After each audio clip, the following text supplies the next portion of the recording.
Hey everyone, imagine a situation जिसमें मैं आपको 2 रिज्यूमे ला करके दूं और आप एक एचआर हो किसी टॉप एमएनसी के। एक रिज्यूमे जिसमें कि वही पुराने किसी भी project, travel agency, e commerce और वगैरह वगैरह जो हम हमेशा बनाते हैं कॉलेज के फाइनल ईयर में, और दूसरा रिज्यूमे जिसमें कि रियल लाइफ प्रॉब्लम के रियल टाइम सॉल्यूशंस हैं और वो अपने प्रोजेक्ट में बनाए हुए हैं। आई गेस आप खुद बेटर समझ सकते हो कि दोनों में से आप कौन सा रिज्यूमे चूज़ करोगे। तो अगर दूसरा वाला चूज़ करना है तो this video is for you. And before even you ask who the fuck I am, my name is Utkarsh, I'm a web developer having 3-year experience in this field, so let's get straight to this video. Before even we start this video, एक चीज़ मैं आपको बहुत clear कर दूं कि जितने ideas हैं अगर आप इस पे शायद थोड़ा टाइम लगा के बनाओगे तो कॉलेज का फाइनल का प्रोजेक्ट तो बना ही लोगे बहुत बेहतरीन, लेकिन साथ में अगर आप थोड़ा एक्स्ट्रा टाइम दे सकते हो डिटेल्स में, अगर इन आइडियाज़ के ऊपर काम कर सकते हो तो I can really guarantee this thing कि आप इसको रिज्यूमे सिर्फ प्रोजेक्ट तक नहीं, आप इसे एक स्टार्टअप एज अ सर्विस तक स्केल करने की कैपेबिलिटीज़ रखते हैं ये सारे के सारे आइडियाज़। सो स्टार्ट करते हैं पहले आइडिया के साथ, जो कि है एक रिज्यूमे बिल्डर ऐप। अब आप अपने कॉलेज के बाद जितने भी रिज्यूमे बनाते हो वो देखते हो आप, चाहे वो नोवा रिज्यूमे बनाओ, जेटी पे बनाओ, कहीं बनाओ, सारे के सारे पेड हैं। अब पेड है तो ऑब्वियसली पैसे कमा ही रहे हैं, तो ये जो रिज्यूमे बिल्डर हैं ये तुम इन्हें एज अ कम सर्विस में अपना एज अ कॉलेज प्रोजेक्ट क्यों नहीं बना सकते ना। अब ये कैसे बनाओगे? देखो, सिंपल सा एक HTML का पेज बनाना है। सिंपल मतलब CSS से स्टाइलिंग खुद कर सकते हो, लेकिन एक जो मोटी मोटी बात है वो एक पेज बनेगा, उस पर एक फॉर्म बनेगा जिस पे यूज़र आएगा, अपनी डिटेल्स देगा और सारी डिटेल, एक एकदम पूरा डिस्क्रिप्टिव पेज बनाना है हमने कि जिससे हम यूज़र की सारी डिटेल ले सकें। अब वो सारी डिटेल लेने के बाद हमको एक HTML टू PDF की कोई ना कोई लाइब्रेरी यूज़ करनी पड़ेगी। गूगल पे जा करके देखोगे तमाम लाइब्रेरी मिल जाएंगी। किसी भी टूल, किसी भी API, किसी भी लाइब्रेरी का यूज़ करके तुम्हें बस किसी तरह फंक्शनैलिटी बिल्ड करनी है कि जो डेटा, जो फॉर्म हम एज HTML में ले रहे हैं, उस फॉर्म को सबमिट कराने के बाद उसका जो टेक्स्ट है उसके कुछ प्री डिफाइंड रिज्यूमे के टेम्पलेट बना करके रखने पड़ेंगे, काफ़ी अट्रैक्टिव। मे बी 10-15 स्टार्ट कर सकते हो एटलीस्ट अपने, अगर कॉलेज लेवल की बात करें तो। और जैसे ही जो HTML फॉर्म सबमिट करता है यूज़र, उस पूरे के पूरे डेटा को उठाओ, उसे रीपार्स करो और उसे कन्वर्ट कर दो PDF लाइब्रेरी के थ्रू एक PDF फाइल में। और प्री टेम्पलेट तुम्हारा ऑलरेडी बना होगा जहाँ पे जो उसके वेरिएबल्स हैं वो भी ऑलरेडी बने होंगे। All you need to do is कि तुम्हें वो डेटा उठाना है जो यूज़र ने डाला है, अगेंस्ट जहाँ भी तुम्हारे रिज्यूमे में जो भी फील्ड है उसके अगेंस्ट में फिल करना है, और दैट्स इट। तुम्हें यूज़र से टेम्पलेट चूज़ करा करके वो PDF डाउनलोड करा देनी है और बन गया रिज्यूमे बिल्डर ऐप। अब अगर इसका मैं प्रूवन, जैसे मैंने बताया कि इसे तुम स्टार्टअप तक स्केल भी कर सकते हो, तो जाकर के देखो, चाहे वो नोवा रिज्यूमे हो, जेटी रिज्यूमे हो, सब ये बना भी रहे हैं। और ऐसा तो है नहीं कि वो पेड चार्ज नहीं कर रहे हैं और वो पैसे नहीं कमा रहे हैं।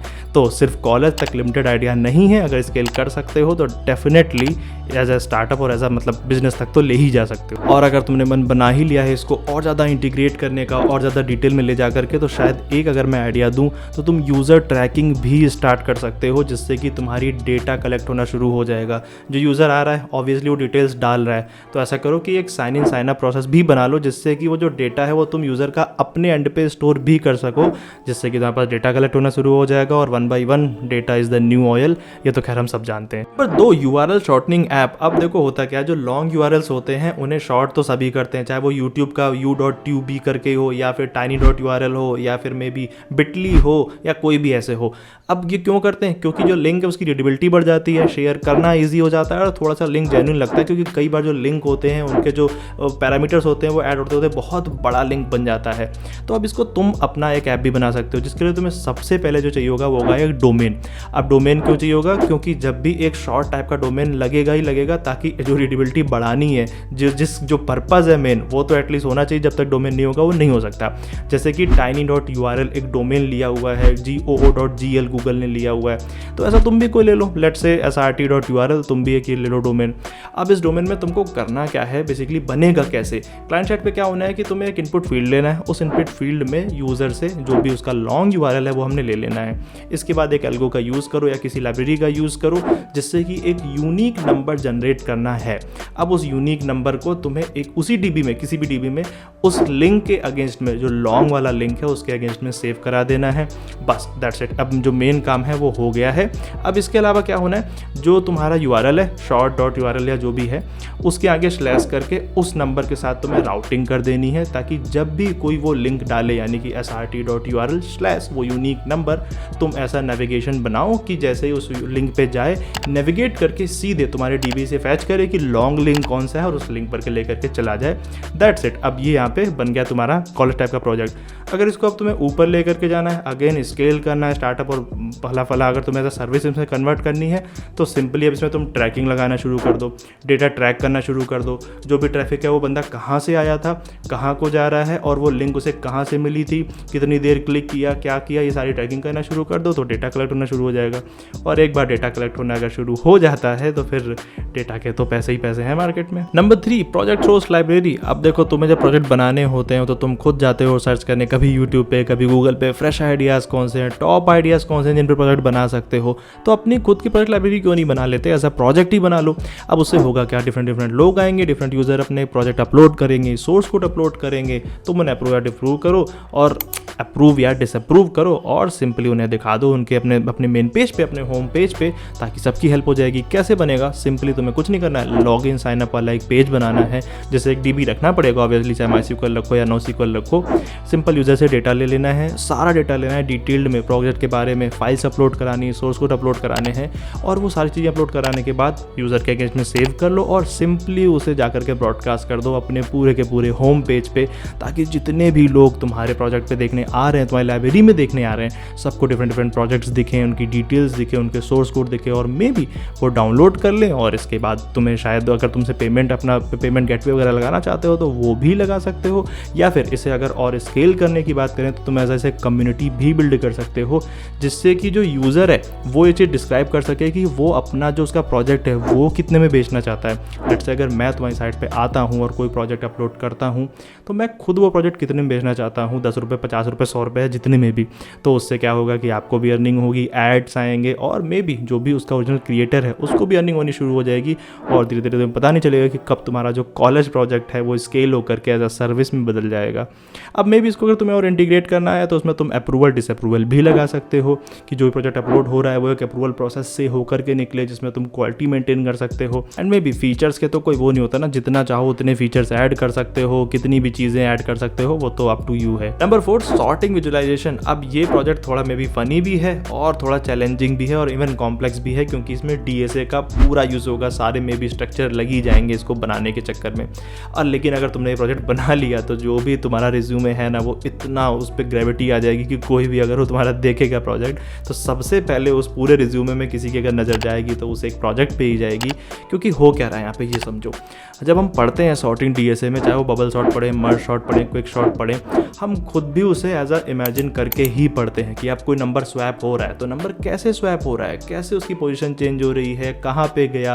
अब ये सारी चीज़ें अगर तुम विजुलाइज कर सको, इसका ग्राफिकल विजुलाइजेशन कर सको, तो सोचो कि कितना ज़्यादा एक मतलब कितना अमेजिंग सा प्रोजेक्ट हो जाएगा। इनफैक्ट अगर तुम देखोगे भी गूगल पे तो इसको मिल भी जाएंगे, तुम्हें ऐसे लोगों ने बनाए भी हैं सॉर्टिंग विजुअलाइजेशन, तुम भी बना सकते हो। और इसमें आई थिंक मैं कोई खास हेल्प कर नहीं पाऊंगा बिकॉज इसमें कोर DSA लगने वाली है। अगर बबल शॉट के ऊपर बना रहे हो तो तुम्हें बबल शॉट कायदे से समझ में भी आनी चाहिए और तुम्हें पता भी होना चाहिए कि एक्चुअल में जो इसका विजुअलाइजेशन है वो कैसे होने वाला है। चाहे वो क्विक शॉट हो, मर्ज शॉट हो, तो पहले तुम्हें DSA समझ में आनी चाहिए। जब तुम्हें समझ में आएगी फिर तुमको भी मे बी 3D लाइब्रेरीज का यूज़ करके अगर तुम उसे 3D में दिखाना चाहते हो तो बना सकते हो, चाहे वो पाइथन वगैरह की हेल्प ले करके, या अगर तुम उसे 2D में बनाना चाहते हो तो फिर वो JS कैनवस का यूज़ करके भी बना सकते हो।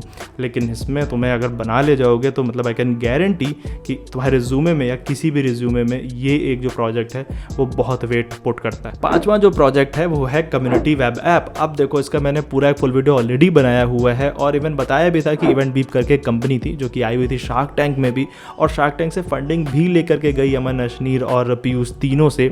अब ये थी क्या, काइंड ऑफ कम्युनिटी ऐप थी जिसमें जो डिफरेंट कॉलेजेस के जो बच्चे हैं, Tier 1, Tier 2, Tier 3 के बच्चे आपस में कम्युनिकेट कर सकते हैं, रिसोर्सेज शेयर कर सकते हैं, और मे बी शायद जो भी कह सकते हो कि जो IIT का बच्चा है वो कनेक्टेड रह सकता है किसी एक Tier 3 वाले कॉलेज से। वैसे IIT का बच्चा Tier 3 वाले से क्यों ही कनेक्ट होगा, इसको उल्टा कर देना, जो Tier 3 का बच्चा है वो कनेक्टेड रह सकता है IIT के बच्चे से और उससे मे बी कुछ रिसोर्सेज शेयर कर सकता है या एटलीस्ट मे बी कुछ गाइडेंस ले सकता है।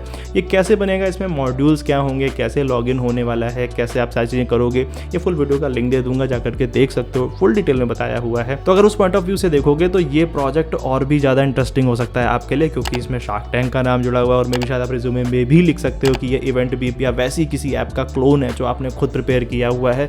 इससे अच्छे क्वेश्चंस भी आ सकते हैं। और अगेन जैसा कि मैंने पहले भी बोला था कि जो भी प्रोजेक्ट्स हैं अगर उसे आप स्केल करने की एबिलिटी रखते हो तो ये प्रोजेक्ट तो साक्षात शार्क टैंक तक जा चुका और वहाँ से फंडिंग भी ले आ चुका। तो देख सकते हो कि अगर तुम बना पाओ तो बना लो। And that is pretty much it for this video. कोई क्वेश्चन हो, कोई कंसर्न हो तो प्लीज़ कमेंट डाउन पे लो, और अगर तुम्हारे काम का नहीं है तो किसी और के साथ शेयर कर देना।